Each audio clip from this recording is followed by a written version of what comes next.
Audiolibros en 15 minutos. Suscríbete al canal y explora un nuevo libro cada día. Los estudiosos que estudian las culturas nativas a menudo no han visto el bosque por los árboles. Noreste de Bolivia, 1948. Alan Olmberg, un joven antropólogo estadounidense, acaba de llegar al Beni, una vasta sabana que se extiende desde los Andes hasta el Amazonas. Olmberg está aquí para estudiar a un grupo indígena local llamado Siriono. Pasará 2 años con ellos antes de publicar un libro sobre sus vidas. Su relato muestra un panorama sombrío. Siempre hambrientos y mojados, se mueven entre campamentos improvisados y cazan animales con toscos arcos largos. Por lo que Olmberg sabe, no tienen ni arte ni religión, no cuentan ni cultivan. Concluye que son ejemplos vivos de humanos en lo que él llama el estado crudo de la naturaleza. Al igual que sus antepasados, llevan una existencia difícil en un mundo hostil que carecen de las herramientas para cambiar. Hasta la llegada de los europeos, añade, la vida debe haber sido así en todo el continente americano. Durante décadas, el veredicto de Olmberg fue el consenso de los académicos. Hoy, sin embargo, está surgiendo un nuevo panorama. El mensaje clave aquí es, los estudiosos que estudian las culturas nativas a menudo no ven el bosque por los árboles. Olmberg no estaba del todo equivocado, los Siriono realmente llevaron vidas extremadamente duras durante el tiempo que pasó con ellos. Pero las cosas no siempre habían sido así. A principios de la década de 1920, los Beni habían sido el hogar de unos 3.000 indios Siriono. Tampoco eran solo cazadores nómadas, sino que vivían en aldeas y también cultivaban. 2 cosas cambiaron eso. La primera fue la enfermedad. Durante 20 años, las epidemias de viruela e influenza redujeron la población de Siriono de 3.000 a solo 150, una pérdida del 95% en una generación. La segunda era la política estatal. A medida que la enfermedad destruía a las comunidades Siriono, el gobierno boliviano respaldó la expansión de los agricultores blancos en el Beni. Los militares persiguieron a los indios, que fueron enviados a campos de prisioneros o forzados a servidumbre en ranchos ganaderos. Olmberg creía que lo que había visto era un pueblo primitivo e inmutable. Pero los cazadores errantes que encontró no eran reliquias de la Edad de Piedra, sino los supervivientes de una cultura recientemente destruida que intentaba evadir un estado opresivo. Es como si un antropólogo hubiera observado a los refugiados de los campos de concentración nazis, y hubiera llegado a la conclusión de que procedían de una cultura que siempre había estado hambrienta y sin zapatos. En retrospectiva, suena absurdo, pero ese es exactamente el error que cometió Olmberg. También pasó por alto las pistas de que los Siriono eran recién llegados a la región. Estaba su idioma, por ejemplo, que está relacionado con muchos idiomas indígenas de Sudamérica, pero ninguno en Bolivia. También estaba el paisaje, que estaba lleno de restos de una cultura india mucho más antigua. El Beni fue el hogar de una sociedad precolombina avanzada.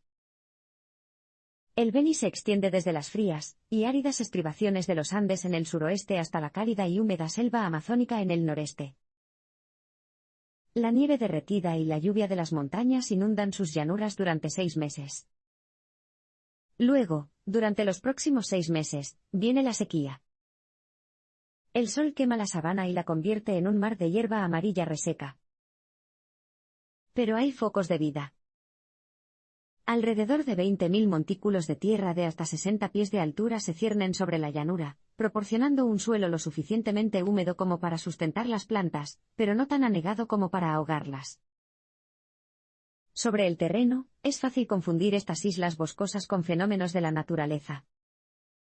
Sin embargo, vista desde arriba, la sabana adquiere un aspecto diferente, parece que ha sido diseñada. Este es el mensaje clave. El Beni fue el hogar de una sociedad precolombina avanzada. En 1961, William D. Nevan, un geógrafo estadounidense, alquiló un avión para sobrevolar el Beni. Mirando por la ventana de un DC-3, observó islas perfectamente circulares de bosque que sobresalían de las llanuras aluviales. Los conectaban senderos de tierra elevados que corrían en línea recta como una flecha durante millas. Mientras tanto, dentro de esta red de caminos había campos, zanjas y crestas en zigzag. Círculos, rectángulos, triángulos, estas formas no son características de los paisajes salvajes. Denevan estaba convencido de que estaba viendo el trabajo de los seres humanos. Los trabajos arqueológicos iniciados en la década de 1990 confirmaron su presentimiento. Tomemos como ejemplo esos montículos boscosos, o lomas, que ahora se sabe que tienen entre 3.000 y 5.000 años. Cada loma se hacía cubriendo montones de vajilla triturada con tierra, una técnica que añadía altura y aireaba el suelo, aumentando así su fertilidad. Uno de los más grandes, conocido como Ibibate o Gran Montículo por los lugareños, contiene más cerámica rota que el monte Testaccio en Roma. Esa colina fue el resultado de que los habitantes de la capital del Imperio Romano arrojaran vasijas de terracota rotas en el mismo lugar durante siglos. Pero Ibibate es solo una de las cientos de lomas que contienen cantidades similares de cerámica. Los arqueólogos aún no saben mucho sobre las personas que construyeron estos montículos, pero pueden hacer un par de deducciones. Para producir tanta vajilla, deben haber tenido una clase específica de alfareros.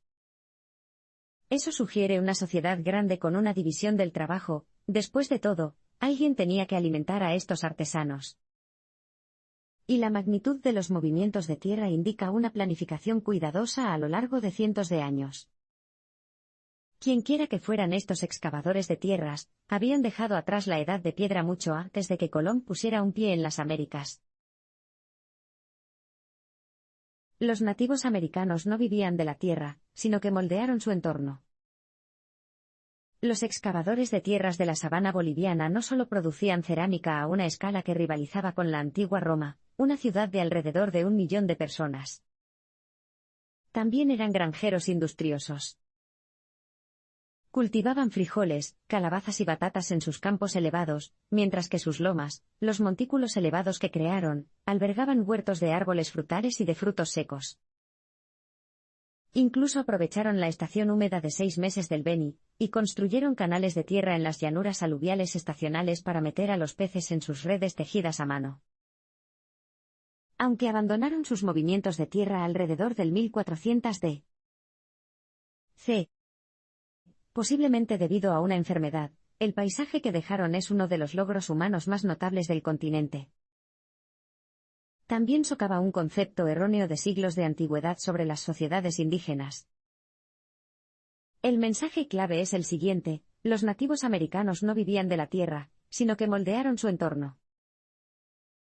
Durante casi 5 siglos, los europeos contaron la misma historia sobre los nativos americanos. Fue así. La civilización está impulsada por la curiosidad, un rasgo que existía en abundancia en el viejo mundo. Los europeos transformaron la naturaleza en tierras de cultivo y los bosques en madera y barcos. Pero no se detuvieron ahí. Mejoraron los cultivos para alimentar a más y más personas y exploraron el mundo, abriendo redes comerciales y llevando a casa nuevas tecnologías. Cada avance se basó en los anteriores. A lo largo de los siglos, la civilización europea domesticó gradualmente la naturaleza. Los indios, por el contrario, sentían curiosidad. Vivían de la tierra sin cambiarla. Una generación cazaba animales de caza, extraía raíces de la tierra y arrancaba frutos de los árboles tal como lo habían hecho muchas otras antes. Nadie intentó domesticar animales ni plantar cultivos ni huertos. La vida era un ciclo inmutable de estaciones. Algunos europeos admiraban a los llamados nobles salvajes. Como escribió un observador italiano en 1556, los indios viven en ese mundo dorado del que tanto hablan los escritores antiguos, y existen de manera sencilla e inocente sin que se apliquen las leyes. Otros tenían una visión mucho más sombría de este supuesto paraíso terrestre. Argumentaron que los nativos americanos habían sido bendecidos con grandes extensiones de tierra virgen, pero habían desperdiciado la oportunidad de superarse. Por esa razón, solo era justo que los europeos lo tomaran en su lugar. Admirantes u hostiles, estos relatos niegan el albedrío de los nativos americanos, los describen como receptores pasivos de la abundancia de la naturaleza. Por eso son tan importantes sitios como el Beni. Ayudan a refutar este mito centenario al demostrar cómo las sociedades indias moldearon activamente el mundo que las rodeaba. Los indios norteamericanos usaron el fuego para rediseñar el paisaje. Hay diferentes formas de organizar un paisaje. Una opción es dividirlo en parcelas para usos particulares, como plantar huertos o pescar mariscos durante las inundaciones estacionales. De hecho, esta es una práctica humana bastante universal. Mientras los excavadores de tierras del Beni remodelaban la sabana, los campesinos europeos trazaron campos rectangulares para el trigo, y reservaron colinas para el pastoreo de ovejas. En los Andes, las sociedades indias construyeron terrazas en las laderas de las montañas para cultivar el cultivo básico de su civilización, la papa. La creación de este tipo de paisajes requiere herramientas especiales, picos, arados, azadas, hoces y hachas. Pero también hay otra opción, puedes remodelar entornos enteros. Para eso, necesitas una herramienta diferente. El mensaje clave aquí es, los indios de América del Norte usaron el fuego para rediseñar el paisaje. En lo que respecta a los animales, había pocos buenos candidatos para la domesticación en las Américas. Centroamérica tenía pavos y Sudamérica tenía llamas, alpacas y conejillos de Indias. En Norteamérica, las opciones eran más escasas, de hecho, la única opción real era el perro. Sin embargo, como descubrieron las sociedades indígenas de América del Norte, no es necesario domesticar a los animales, y cercarlos en un campo para tener fácil acceso a la carne. También puedes cultivar animales salvajes. ¿Cómo? Bueno, si quieres cazar animales como alces, ciervos o bisontes de manera eficiente, necesitas mucho espacio abierto para atraparlos. También debes deshacerte de los matorrales y arbustos en los que pueden esconderse. En toda la parte oriental de los actuales Estados Unidos, los nativos americanos usaron el fuego para talar algunos bosques por completo y quemar la maleza en otros. El resultado fueron dos paisajes distintivos. La quema de bosques enteros creó llanuras onduladas adecuadas para la caza, y para el cultivo de cultivos como el maíz. El fuego convirtió las praderas del Medio Oeste en vastas granjas de bisontes al aire libre. Mientras tanto, la limpieza de la maleza dio como resultado bosques abiertos en forma de parque. Los primeros colonos europeos estaban tan cautivados por estos bosques que se convirtió en un deporte montar a caballo a todo galope por ellos, una tarea temeraria en un bosque enmarañado y sin gestión. Para los ojos inexpertos de estos recién llegados, las amplias praderas y bosques parecían obras de la naturaleza. En realidad, los indios los habían establecido y mantenido minuciosamente durante siglos mediante incendios controlados y deliberados. En otras palabras, grandes partes de Norteamérica eran paisajes cultivados. Murieron tantos indios después de 1500 que eso cambió el clima global. Si analizas el aire atrapado en los núcleos de hielo en lugares como la Antártida o examinas los sedimentos de los lechos de los lagos, puedes hacerte una idea bastante clara de la cantidad de dióxido de carbono que había en la atmósfera en el pasado. Con estos métodos, los científicos han creado un registro de los niveles de CO2 atmosférico durante los últimos 800.000 años. Cuando trazas esos niveles en un gráfico, destacan dos cosas. La primera es el enorme aumento del dióxido de carbono en la atmósfera después de la revolución industrial, la causa del cambio climático en nuestros días. La segunda es una fuerte disminución de los niveles globales de CO2 después de 1500.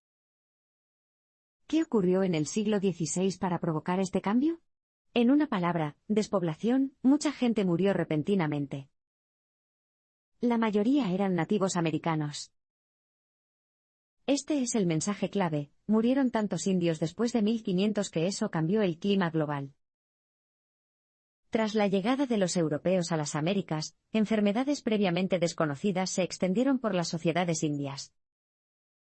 Las pérdidas fueron devastadoras. Tomemos como ejemplo a los Caddoans, una sociedad de agricultores que construyen montículos en el medio oeste de Norteamérica. En la década de 1530, había alrededor de 200,000 caddoanos. Un siglo después, solo quedaban 8,500, una pérdida del 96%. Para ponerlo en perspectiva, si la población actual de la ciudad de Nueva York se redujera en la misma cantidad, solo quedarían 56.000 personas, apenas lo suficiente para llenar un solo estadio de béisbol. Ocurrió lo mismo en Nueva Inglaterra. Allí, los Patuxet fueron devastados por la hepatitis viral introducida por los colonos en 1616. En 3 años, habían perdido el 90% de su población.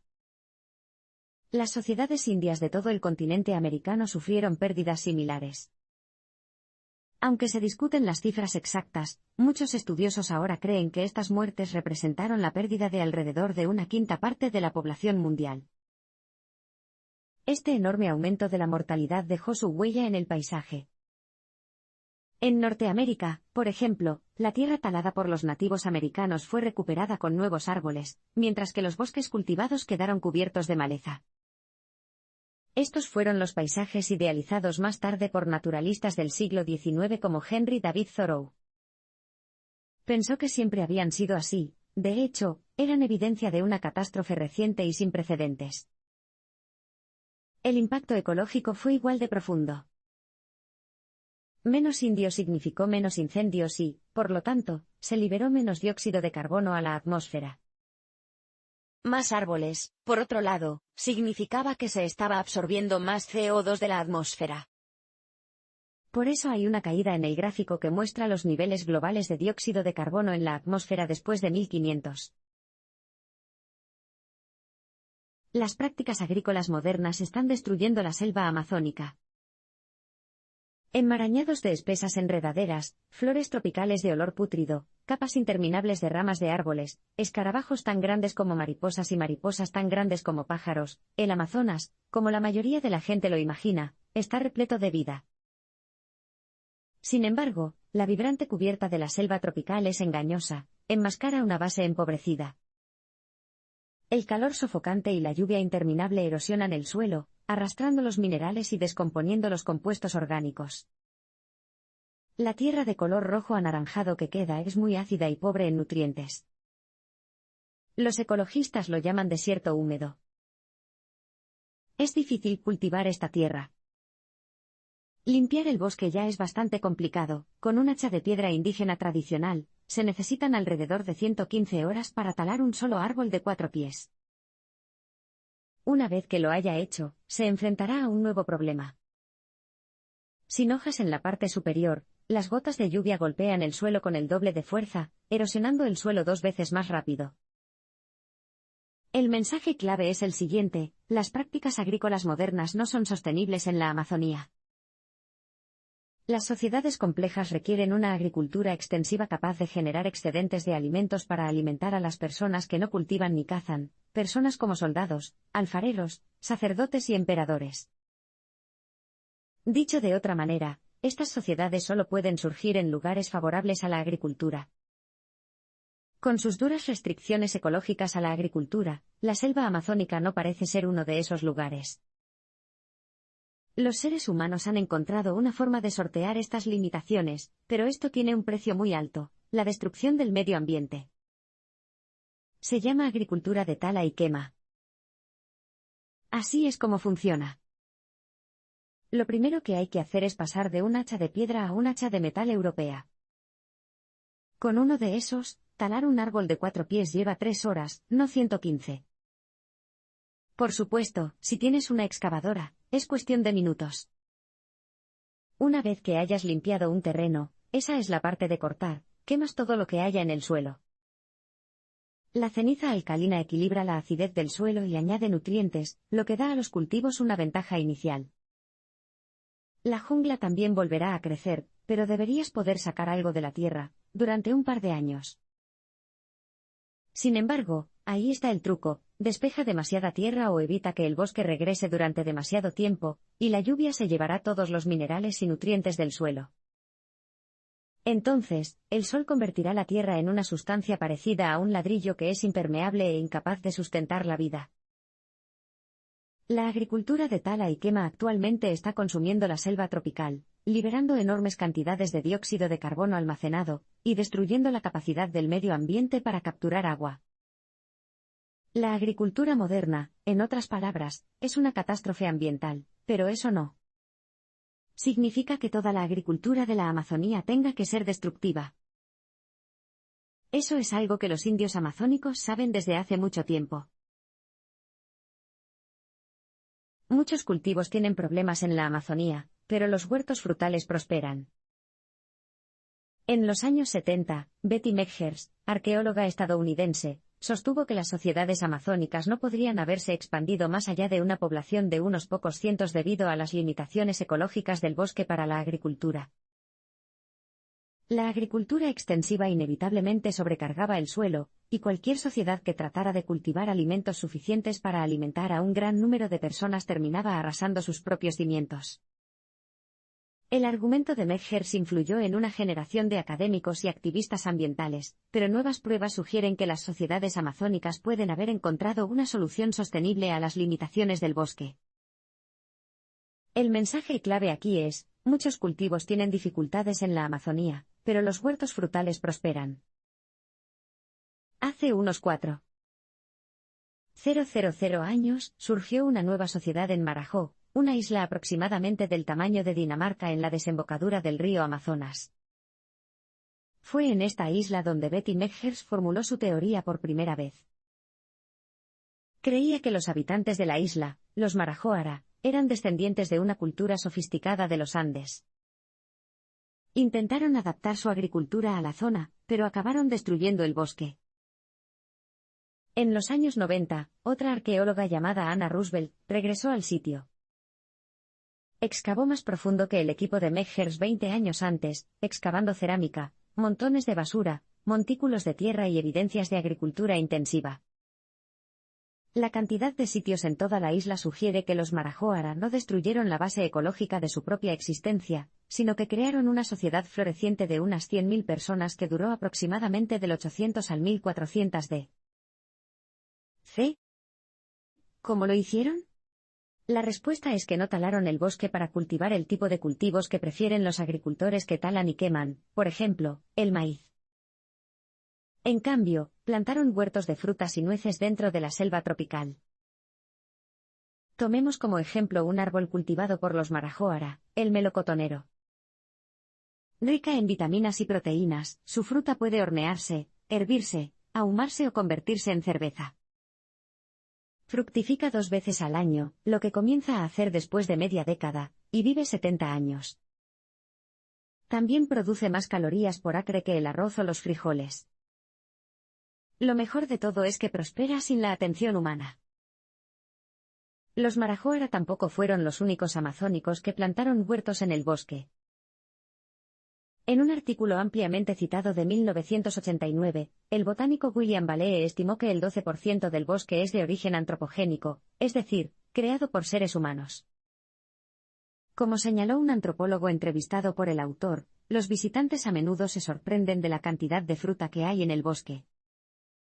Creen que es una recompensa natural, sin darse cuenta de que en realidad están viendo huertos muy antiguos. Los indios amazónicos descubrieron la agricultura sostenible hace miles de años. En los años 90, los geólogos observaron más de cerca el suelo en el que crecen los huertos frutales amazónicos. Esta no era la empobrecida tierra roja a la que son propensas las selvas tropicales. Este suelo era oscuro, rico en nutrientes y estaba repleto de fósforo, calcio, azufre y nitrógeno aptos para las plantas. Dado que está expuesto a las mismas condiciones que el resto de la base amazónica, su existencia es una sorpresa. Simplemente, en palabras de un químico, no debería estar ahí. Sin embargo, lo es, y hay mucho de eso. Las estimaciones sugieren que alrededor del 10% de la cuenca del Amazonas está cubierta por este extraordinario suelo. Es un área del tamaño de Francia. ¿De dónde viene? Bueno, una vez más estamos viendo la obra de los nativos americanos precolombinos. Este es el mensaje clave: los indios amazónicos descubrieron la agricultura sostenible hace miles de años. Los brasileños llaman a la tierra oscura que se encuentra en el Amazonas Terra Preta do Indio, o Tierra Negra India. Los lugareños conocen sus propiedades desde hace mucho tiempo, y muchas comunidades rurales de la Amazonía se ganan la vida desenterrándolas y vendiéndolas a jardineros y agricultores de otras partes del país. Es fácil entender por qué sus clientes valoran la tierra preta. Es rico en compuestos químicos disponibles en las plantas, por ejemplo. También tiene más materia orgánica que otros suelos, retiene más humedad y no se agota rápidamente con el uso intensivo. Como sugiere el nombre portugués, los orígenes de la terra preta no son un misterio. Sin embargo, hasta hace poco, pocos no indios sabían cómo se hacía.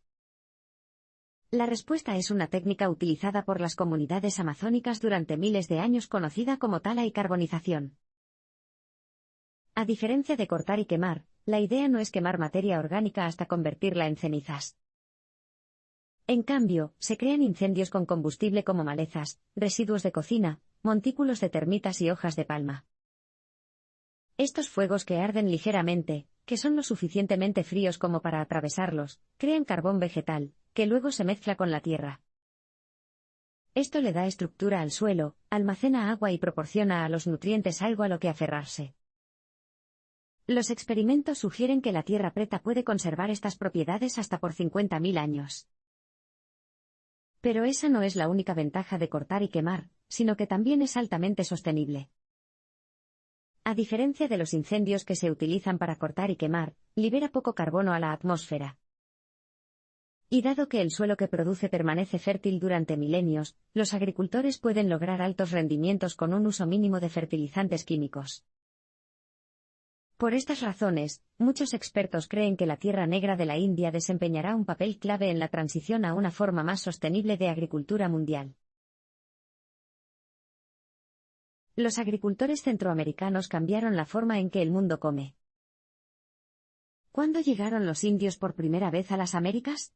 Hasta hace muy poco, la mayoría de los estudiosos creían que habían cruzado el estrecho de Bering desde Siberia hasta Alaska hace unos 13.000 años. La evidencia arqueológica desenterrada a mediados de los 90 cambió ese panorama.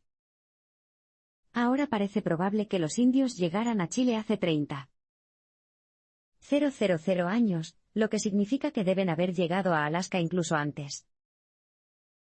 Sea cual sea la fecha exacta, sabemos que abandonaron Eurasia antes de la Revolución Neolítica, es decir, antes del nacimiento de la agricultura en Oriente Medio alrededor del 10.000 a.C. Los primeros habitantes de las Américas tuvieron que hacer todo por su cuenta. Sorprendentemente, lo lograron. Esta segunda revolución neolítica ocurrió en el México actual. El mensaje clave es este: los agricultores centroamericanos cambiaron la forma en que el mundo come. El centro sureste de México es un lugar de montañas escarpadas y llanuras onduladas. Las montañas proporcionaron a los indios que se asentaron aquí hace unos 11.500 años cuevas protegidas en las que vivir. Las llanuras proporcionaron animales para cazar. A medida que el clima se hizo más cálido, los pastizales se redujeron. La caza se hizo más rara, y la caza se convirtió en una fuente de calorías menos confiable. De forma lenta pero segura, las comunidades indias centraron su atención en las plantas. Su conocimiento del medio ambiente creció. Se dieron cuenta de que asar las plantas de agave las hacía más comestibles. También fabricaron unas pinzas especiales para quitar las espinas de los cactus, y aprendieron a eliminar el ácido tánico no digerible de las bellotas triturándolas hasta convertirlas en polvo y sumergiéndolas en agua. Luego, hace unos 10.000 años, se dieron cuenta de algo interesante: las semillas desechadas en las pilas de basura brotaban y fructificaban al año siguiente. El Homo sapiens acababa de descubrir la agricultura por segunda vez en su historia. Los agricultores indígenas de Mesoamérica, el nombre que se le da a esta zona de innovación agrícola, pronto cultivaron tomates, chiles, calabazas y frijoles. Sin ellos, es difícil imaginar cocinas tan diversas como las de Italia, Tailandia y Ghana. Según algunas estimaciones, los indios desarrollaron hasta las 3/5 partes de los cultivos que ahora se cultivan en todo el mundo, la mayoría de ellos en Mesoamérica. 4000 años después, los antepasados de estos pioneros comenzaron a cultivar maíz, un cultivo que hoy en día alimenta a más personas en todo el mundo que ningún otro. Es difícil entender cómo se les ocurrió la idea de cultivar este grano. Una mazorca entera de su pariente más cercano, una hierba de montaña llamada teosinte, contiene menos valor nutricional que un solo grano de maíz moderno. Sacar maíz de esta planta resistente y poco apetecible puede haber sido, como dice la genetista estadounidense Nina Federoff, la mayor hazaña de la ingeniería genética de la humanidad.